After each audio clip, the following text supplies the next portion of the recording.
Hello everyone, this is my fake voice and today, I am going to reproduce this animation.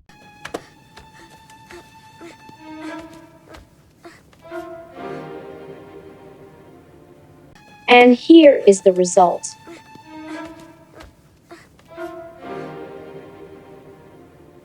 Warning, I'm not an animator at all. This is only the second time I animate frame by frame. If you want to learn how to animate properly, watch one of these videos and go practice in step 1.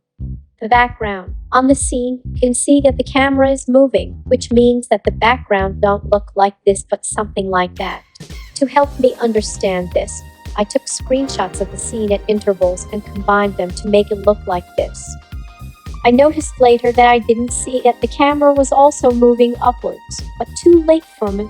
Now that we understand the scene, choose a brush you like and let's draw it. I have no record of me drawing the background. All I have is the roof process, and the time-lapse looks painful to watch, but the long version is in the description. Step 2. The animation. Now that the background is done, prepare your graphics tablet. Learn how to animate, and let's start animating. So this is the first time I do animation with Photoshop, a software I don't recommend for animation if you have a low-spec computer. I have 8 GB of RAM. It was really painful to animate, especially when the line you are drawing takes more than 3 seconds to finish. But I managed to do it by closing each application and by clicking here every 20 seconds. So, if you have a bad computer, consider using one of these programs. As you can see, I animate frame by frame, which suits me here because the character doesn't move too much. But I recommend doing it with the pose-to-pose method if you want to fully control the position of your character.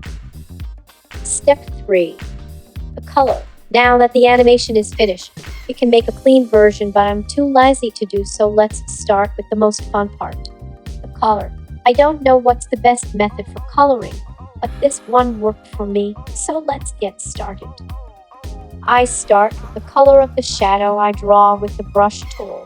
I'd like to use the bucket tool, but I don't know if Photoshop is bad at doing that, or if my drawing is too messy, or if it's my lack of knowledge, but it looks weird.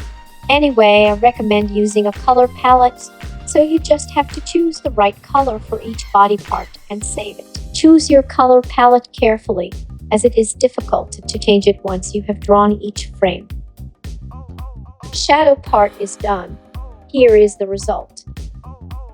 So now that the shadow colors are done, let's continue with the light color.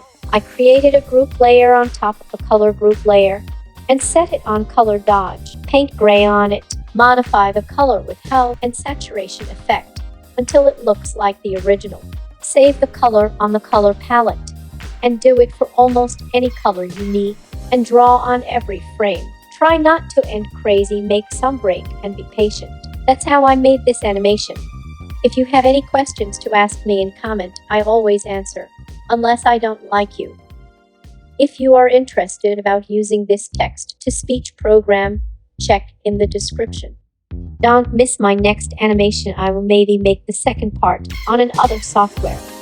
Thanks you for your time. Bye.